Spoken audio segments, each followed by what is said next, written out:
name, so Spolidoro. Bea Spolidoro. Bea Spolidoro.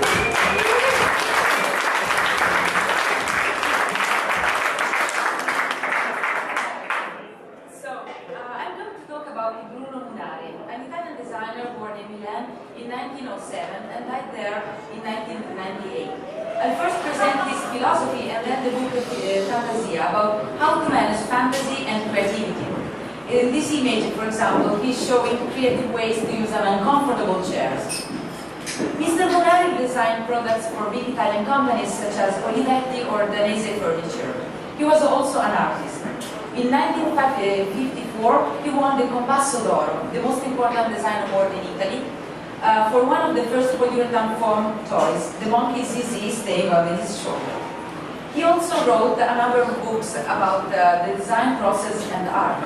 This is the most famous from him, and it is Speak Italian. It's a kind of appendix to the Italian dictionary, so to explain the way we wave like crazy guys. It's pretty famous, actually. And anyway, he approached the world from a different perspective, totally unconventional. He analyzed the smallest components of a concept and then synthesized those in a simple way to create something new, starting from everyday issues and challenges. Here you see the X-hour clock, which is for the momentous time of the day.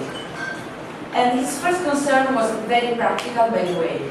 He always worked between factory owners and machineries, and he was able to understand them and to use them in a unique way, making the difference even when it seemed technically impossible for the mass production technologies repeating the same actions.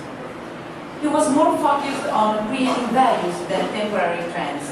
The way to do this, according to him, was mainly through fun. In this case, you see the most famous pieces by him, the chair for unpleasant persons, basically, according to the 45 degrees seats, it's pretty impossible to sit there, so you're obliged to leave very soon. And Mr. Munari's process dealt with tools and concepts. He was the first that, when Xerox copies were sold, found a way to obtain originals from a copy machine, basically, just moving the originals in the plane. So he tried to create, to approach the machineries from a totally different point of view. And in this case, he produced even unuseful machines, which is a contradiction. And he used like little pieces of paper, and then of course Caldera became famous more than him. But anyway. And Mr. Munari was also was a very practical man, by the way. And this bed is called abitacolo, which means like a capsule, and weighs 100 pounds, and has been tested with 20 kids playing on it. And it saves space and stimulates kids' creativity, being customizable. Mr. Munari wanted to share his knowledge, starting from kids, actually. His aim was to first teach people how to see the world in a different way, then how to reproduce it, and finally how to create new pieces, starting from those. He wasn't interested in extraordinary things, but in the beautiful ordinary, which is more durable and less expensive. Fantasia means fantasy. This book teaches about how to deal with creativity, moving from simple rules that once consolidated in your mind can lead to incredible results. This book is fundamental for people that has a lot of creativity but no time to manage that. And now let's start with simple definitions from the book.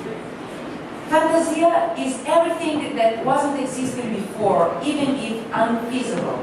You can use fantasy with no limits. It's the most easy to use. Then you have invention. That is everything that wasn't existing before, but is a technical issue. You don't have to think about aesthetics at this very step. It's all about technique and how to create something from materials, tools, and machineries. Then you have creativity. It's everything that wasn't existing but is feasible in a global way, also from a technical point of view. It uses fantasy, but with a final aim. Creativity is the one used in the design process mainly. And actually, these are all from the book, Fantasia, these sketches. Imagination is very important because while fantasy, invention, and creativity require you to think, imagination is only asking you to see and visualize. You can visualize whatever you want without necessarily think about how to obtain that. When you have an idea, it's important to use the correct faculty to save time. And in the book, he talks about materials, colors, dimensions, multiplication of pieces, subtraction of sum of, or sum of parts. He presents common features that it is always possible to mix, to obtain something new.